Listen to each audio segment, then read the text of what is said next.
Eating disorders are a group of serious conditions in which you're so preoccupied with food and weight that you can often focus on little else. And in the world today, eating disorders are becoming a larger problem than ever before. Social media portrays actors and models as young, toned, and unbelievably thin, and this new ideal has been spread to teenagers as what healthy women and men should and must look like.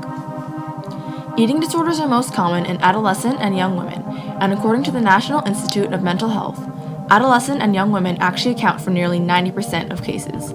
However, eating disorders aren't just a problem for the teenage women so often depicted in the media. Older women, men, and boys can also fall victim to these disorders. There are many main causes of eating disorders, the first of which being biology. Genetics has a significant contribution and may predispose individuals to eating disorders.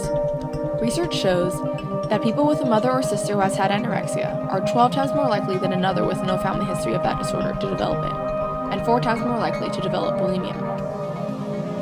The second main cause of eating disorders is psychological and emotional health. People with eating disorders tend to be perfectionistic. They have unrealistic expectations of themselves and others, and in spite of their many achievements, both weight-related and not, they feel inadequate, defective, and worthless. This mindset is one at the core of many victims of eating disorders such as anorexia and bulimia. The third main cause of eating disorders is family. Many people with families that are overprotective, rigid, or inefficient at solving conflict tend to turn to manipulating weight and food to try and solve the problems.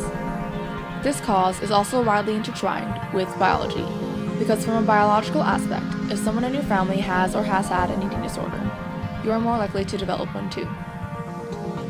The fourth main cause of eating disorders is society and the social media. As mentioned before, adolescents and teenagers today are faced with a very hard-to-reach ideal depicted to them through Photoshop images in magazines, online, and through social media. According to a study, individuals who regularly watch TV 2 or 3 nights per week were found to be more likely than non-watchers to feel quote-unquote too big or too fat. The increasing popularity of social networking in today's society also has a large impact on an individual's body image.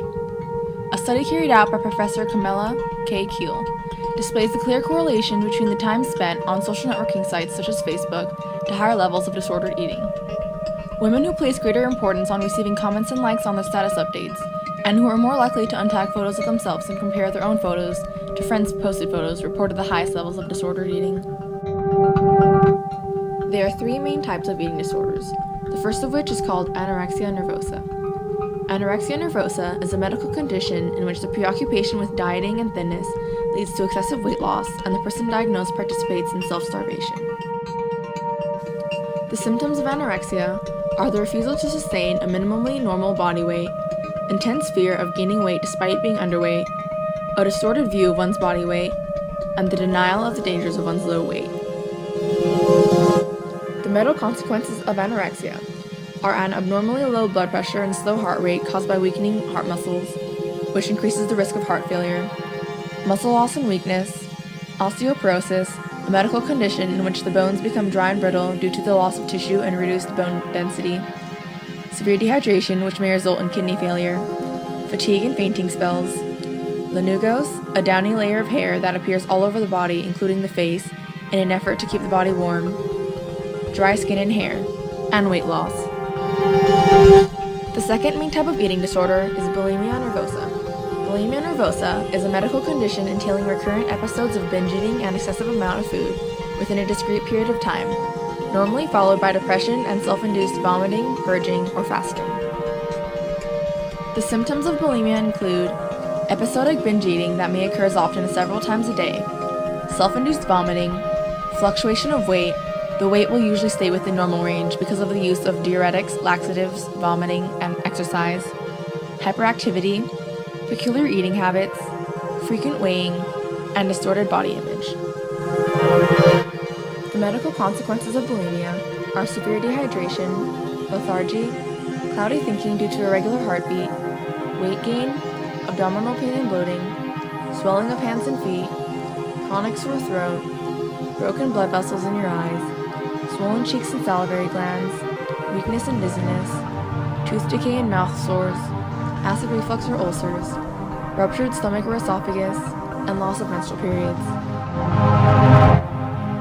The third main type of eating disorder is binge eating disorder.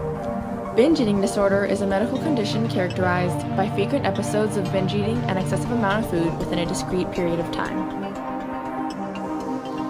Symptoms of binge eating disorder include rapid weight gain, eating large quantities of food even when not hungry, disgust and shame after overeating, depressed and anxious mood, eating food to the point that one is uncomfortable and even in pain, going from one diet to the next constantly, eating late at night, hiding food around the home, not taking any measures to purge the binged food, constant weight fluctuations, sexual avoidance, an abnormally low self-esteem, and the attribution of any successes and failures to weight. The medical consequences of binge eating disorder are high blood pressure, elevated cholesterol and triglyceride levels, increased risk of bowel, breast, and reproductive cancers, increased risk of diabetes, and increased risk of arthritic damage to the joints. Treatment for eating disorders focuses on remediating the eating and weight symptoms and uses a combination of options and steps. These usually involve medicines, therapy, and nutritional advice. Anorexia treatment consists of three main phases.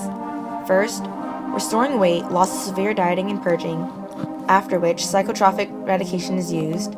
Second, treatment of psychological disturbances such as distortion of body image, low self-esteem, and interpersonal conflicts.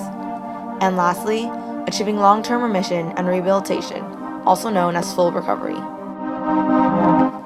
Unlike anorexia treatment, bulimia treatment does not have sequential phases.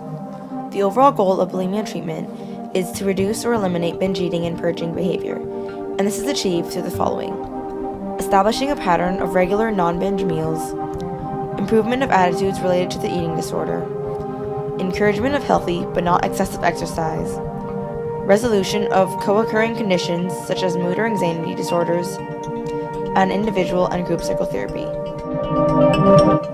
The last style of treatment I'm going to go over is treatment for those struggling with binge eating disorder. Binge eating treatment has 3 steps. Number 1, detox medications are prescribed to detox the body of excess sugar and refined flour because most people requiring binge eating treatment tend to binge on foods high in these ingredients. Detox medications also help those struggling with mood swings and extreme discomfort when discontinuing their binge foods. Number 2, individualized treatment begins with a nutritionist who designs a healthy eating plan for each person going through binge eating treatment.